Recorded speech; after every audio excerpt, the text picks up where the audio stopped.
Hello friends, my name is Vijay Kumar from smart English classes. Friends, आज हम लोग इस सेशन में फिर से एक नया वीडियो लेकर के आया हूँ, फायर एंड आइस। इस पोयम को रॉबर्ट फ्रॉस्ट ने लिखे हैं। इससे पहले मैं डस्ट और प्रश्नों के ऊपर एक वीडियो बना चुका हूँ। अगर आप उस वीडियो को नहीं देखे हैं तो जाकर के आप चेकआउट कर सकते हैं। चलिए हम लोग इस सेशन को स्टार्ट करते हैं। फ्रेंड्स, जब इस पोयम का जो टाइटल है फायर एंड आइस, फायर का मीन्स मतलब हो गया आग और आइस का मतलब हो गया बर्फ, है ना। चलिए, अब यहाँ पर फायर का मतलब, अभी इस पोयम के हिसाब से अगर हम लोग देखें तो फायर का मतलब यहाँ पर बात किया गया डिजायर का और आइस का मतलब यहाँ पर जो है वो है हेट। यानी कि फायर यहाँ पर डिजायर को डिनोट कर रहा है और आइस यहाँ पर हेट को डिनोट कर रहा है। फ्रेंड्स, इस टॉपिक को पूरा लाइन बाय लाइन पढ़ने से पहले मैं कुछ आपको इस थीम बता दूं, ताकि आपको जब लाइन बाय लाइन में पढ़ूंगा तो आपको क्लियरिटी समझ मतलब क्लियर समझ में आने लगे, अच्छा से समझ में आ जाए। चलिए मैं थोड़ा सा यहाँ बात करता हूँ।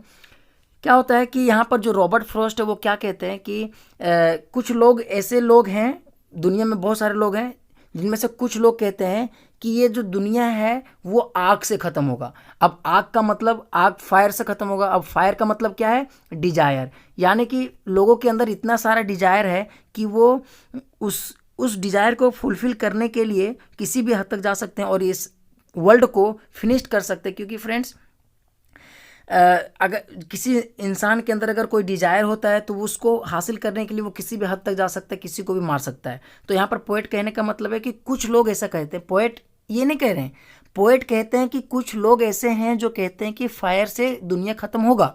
फायर मीन्स डिजायर से, राइट। लेकिन कुछ लोग ऐसे भी हैं जो कहते हैं कि ये जो दुनिया है वो किससे खत्म होगा? आइस से खत्म होगा। आइस मतलब हेट से, नफरत से। अब दुनिया दो ही चीज़ से खत्म हो सकती है, या फिर डिजायर से या फिर हेट से। लोगों के अंदर इतना ज़्यादा डिजायर होगा, इच्छा होगा कि उसको पाने के लिए जो किसी भी हद तक जा सकता है, जिसकी वजह से दुनिया पर खतरा आ सकता है। या फिर नफरत भी इतना है ना, कि वो दुनिया को ख़त्म कर सकता है। तो अब यहाँ पर पोएट के हिसाब से क्या कहता है कि पोएट कहता है कि मेरे हिसाब से अगर मैं अपने लाइफ, जहाँ तक मैं जिया हूँ, जहाँ तक मैं इस ज़िंदगी को मैं टेस्ट किया हूँ, चखा हूँ, एक्सपीरियंस किया हूँ, मेरे हिसाब से तो भाई मैं उन्हीं लोग के साथ जाना पसंद करूँगा जो कहते हैं कि डिजायर से ख़त्म होगा ये लाइफ, है ना। क्योंकि दुनिया में बहुत सारे ऐसे डिजायर हैं, हर लोग के अंदर डिजायर होते हैं कुछ पाने की, और उस पाने के लिए वो किसी भी हद तक जा सकते हैं, है ना। तो ये डिजायर से दुनिया ख़त्म होगा। लेकिन पोइट फिर से कहते हैं कि अगर इस दुनिया को दोबारा ख़त्म होना पड़े तो नफ़रत जो है ना, नफ़रत, हेट, ये भी इनफ है इस दुनिया को दोबारा ख़त्म होने के लिए, काफ़ी है ना। तो चलिए लाइन बाय लाइन शुरुआत करते हैं। Some says the world will end in fire. कुछ कहते हैं कि जो दुनिया है वो एंड करेगा, ख़त्म होगा फायर से। अब फायर का मतलब यहाँ पर आपको बता चुके हैं क्या है? डिजायर। मतलब कुछ लोग कहते हैं, ऐसा पोएट की कहना नहीं है, पोएट ऐसा कह रहा है कि दुनिया में कई सारे लोग हैं जिनमें से कुछ लोग कहते हैं कि ये दुनिया किससे ख़त्म होगा? डिजायर से ख़त्म होगा। फ्रेंड्स, अब यहाँ पर मैं डिजायर को थोड़ा डिस्कस कर दूँ। जैसे मान लिया जाए कि अगर मुझे डिजायर है कुछ पाने का, जैसे अगर मैं बोलूँ कि मुझे एक बंगला बनाने का डिजायर है, एक ऑडी कार खरीदने का डिजायर है, BMW कार खरीदने का डिजायर है, इच्छा है, या फिर मैं मतलब एक ऐसा डिजायर, स्ट्रॉन्ग डिजायर, जिसको पूरा करने के लिए किसी भी हद तक कोई भी इंसान जा सकता है, क्योंकि वो पागलपन हो जाता है उस चीज़ को पाने के लिए, और किसी को भी वो नुकसान पहुंचा सकता है। तो यहाँ पर पोएट कहते हैं कि कुछ लोग कहते हैं, पोएट के हिसाब से नहीं, पोएट यहाँ पर ये बता रहे हैं, लेकिन ये कहना किसका है? कुछ लोगों का कहना है कि दुनिया जो है वो डिजायर से, यानी कि इच्छाओं से ख़त्म होगा। सम सेज इन आइस, और कुछ कहते हैं कि वो किससे ख़त्म होगा? आइस से ख़त्म होगा। अब आइस का मतलब है कि नफ़रत। तो दुनिया में डिजायर तो ज़्यादा है लेकिन नफ़रत भी तो है। तो कुछ, बहुत सारे लोग में से कुछ लोग कहते हैं फायर से ख़त्म होगा, कुछ लोग कहते हैं आइस से ख़त्म होगा। मतलब कि फायर का मतलब डिजायर से ख़त्म होगा और आइस का मतलब हेट से ख़त्म होगा, राइट। चलिए, अब यहाँ पर क्या कहा जा रहा है कि from what I have tested of desire, मतलब जहाँ तक मैंने, आई टेस्टेड, जहाँ तक मैंने चखा है उस डिजायर को अपने लाइफ में, ये पोएट कह रहे हैं, है ना। I hold with those who favour fire, मैं उन लोगों के साथ जाऊंगा, है ना। वो मतलब पोएट कहते हैं कि मैं उनके फेवर में हूँ जो फायर से, बोलते हैं ना कि फायर से लाइफ खत्म हो जाएगा, यानी कि डिजायर से खत्म होगा। यानी कि पोएट के हिसाब से जो दुनिया है वो पहली बार वो डिजायर के हिसाब से खत्म होगा, है ना। यानी कि लोगों के अंदर इतना ज़्यादा डिजायर है, इच्छा है कि उसको पाने के लिए वो किसी भी हद तक जा सकता है और दुनिया खत्म हो सकता है। लेकिन फिर पोएट क्या कहते हैं कि if but if it had to perish twice, देखिए पेरिस मतलब होता है टू डाई, है ना, मतलब मर जाना, या टू एंड, टू खत्म हो जाना, यानी कि फिनिश्ड हो जाना। तो क्या कह रहा है कि but if it had to perish twice, अगर दोबारा खत्म होना पड़े, इट मतलब किसको, इस वर्ल्ड को, है ना, अगर इस वर्ल्ड को दोबारा खत्म होना पड़े तो आई थिंक, मुझे लगता है, यहाँ पर आई कौन है, पोएट, है ना। ये पोएट कौन है, रॉबर्ट फ्रॉस्ट। रॉबर्ट फ्रॉस्ट को लगता है कि उसे पता है इनफ ऑफ हेट, हेट के बारे में, यानी कि रॉबर्ट फ्रॉस्ट को लगता है कि ये जो हेट है, नफरत जो है वो काफ़ी है ना, क्या चीज़ करने के लिए, to say that for the destruction, destruction मतलब होता है टू फिनिश, टू डिस्ट्रॉय, है ना, मतलब खत्म होने के लिए या डिस्ट्रॉय, फिनिश्ड होने के लिए। To say that for destruction ice, अगर दोबारा खत्म होना पड़े तो आइस यानी कि हेट, नफरत भी, है ना, is also great and would suffice, suffice मतलब होता है बी सफिशियंट, इनफ होना, काफ़ी होना। तो कह रहा है कि नफरत भी काफ़ी है, इनफ है ना, इस दुनिया को दोबारा खत्म होने के लिए।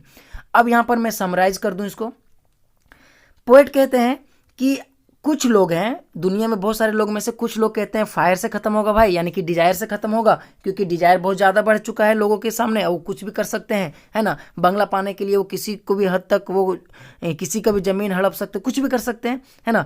और कुछ लोग कहते हैं कि भाई नफरत से भी दुनिया खत्म होगा। लेकिन पोएट क्या कहता है, पोएट का यहाँ पर थॉट है कि पोएट उन लोगों के साथ जाना फेवर करता है जो कहते हैं कि डिजायर से लाइफ खत्म हो, यानी कि दुनिया खत्म होगा डिजायर से, है ना।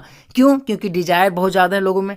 लेकिन पोएट ये भी कहते हैं कि अगर दुनिया को दोबारा ख़त्म होना पड़े तो भाई जो हेट है ना, नफरत, वो भी सफिशियंट है इस दुनिया को ख़त्म होने के लिए, राइट। तो चलिए फ्रेंड्स, यहाँ पर ये पोएट ख़त्म हो गया। यहाँ पर बात करते हैं राइमिंग स्कीम का। राइमिंग स्कीम मतलब होता है मिलते जुलते वर्ड। जैसे राइमिंग वर्ड होता है ना, जैसे अगर हम लोग डेली यूज़ करते हैं, जैसे हम लोग अपने रीजनल लैंग्वेज में जैसे हम लोग बोलते हैं खाना पीना, है ना, पानी उनी पिया कि नहीं, पढ़ाई उढ़ाई करो, तो पढ़ाई उढ़ाई, खाना पीना, ये सब क्या है, ये राइमिंग वर्ड है, एक दूसरे से मिलते जुलते वर्ड है, तो राइमिंग वर्ड इसी को बोलते हैं। तो फ्रेंड्स यहाँ भी बहुत सारे राइमिंग वर्ड यूज़ किए गए हैं। तो देखते हैं यहाँ पर 2 पैराग्राफ है ना, एक फर्स्ट पारा, दूसरा पारा। अब दोनों पैराग्राफ में देखते हैं कि राइमिंग स्कीम क्या है। जैसे यहाँ पर पहला देखिए क्या राइमिंग स्कीम कहाँ, लास्ट में हम लोग देखते हैं। जैसे गाना में भी क्या होता है ना कि लास्ट में जैसे मिलता जुलता वर्ड रहता है, तो उसी प्रकार से यहाँ पर भी आपको यहाँ पर देखना है। जैसे फायर, फायर, यहाँ देखिए फायर हो गया। यहाँ आइस, देखिए फायर आइस नहीं मिल रहा है, लेकिन डिजायर, देखिए सुनिए, ध्यान से इसको बोलने की प्रैक्टिस कीजिए। फायर, डिजायर, है ना, एक जैसा वर्ड लग रहा है ना, तो जो एक जैसा वर्ड है उसको आप ए मान लीजिए, ठीक है, अलग अलग नाम दे दीजिए। जैसे फायर, फायर को आप मान लीजिए ए। अब यहाँ पर है आइस, अब आइस तो अलग वर्ड है तो इसको मान लीजिए बी। अब देखिए डिजायर, फायर डिजायर, फायर ए माने तो डिजायर भी सेम सुनने में जैसा लग रहा है, इसको भी मान लीजिए ए, है ना। अब फिर से फायर, देखिए फायर, आइस, डिजायर, फिर फायर, तो इसका में फिर से ए हो जाएगा। तो इसको अगर फर्स्ट पारा का अगर राइमिंग स्कीम देखें तो हमारा फर्स्ट पारा में क्या हो जाएगा राइमिंग स्कीम, देखिए मैं यहाँ लिख रहा हूँ, शुरू में था ए, फिर है बी, फिर है ए, फिर से है ए, ये फर्स्ट पारा का हो गया हमारा राइमिंग स्कीम, राइट। अब दूसरा की अगर हम लोग देखें, दूसरा में देखिए ट्वाइस, है ना, तो ट्वाइस को अगर हम लोग ए माने तो ए हो गया ट्वाइस। फिर देखिए हेट, ए, अब यहाँ ट्वाइस हेट में कोई मैचअप नहीं है तो इसको बी मान लीजिए। फिर देखिए आइस, देखिए ट्वाइस आइस, यहाँ इसको भी फिर से ए मान लीजिए। फिर ग्रेट, देखिए हेट ग्रेट, तो इसको बी मान लीजिए। सफाइस, सफाइस आइस सफाइस, है ना, ए मान लीजिए। तो इसका राइमिंग स्कीम कितना हो जाएगा, सेकेंड पारा का ए हो जाएगा, फिर हो जाएगा बी हो जाएगा, फिर ए हो जाएगा, फिर से बी हो जाएगा, है ना, फिर से ए हो जाएगा। ये सेकेंड पैराग्राफ का राइमिंग स्कीम है, राइट। तो फ्रेंड्स, उम्मीद कर रहा हूँ कि आपको समझ में आया होगा। अगर समझ में आया होगा तो आप दोस्तों के साथ शेयर कीजिए और इस वीडियो को लाइक कीजिए। फ्रेंड्स, चलिए फिर हम लोग नेक्स्ट वीडियो में मिलेंगे कुछ नए इंटरेस्टिंग टॉपिक के साथ। तब तक के लिए goodbye and thanks for watching.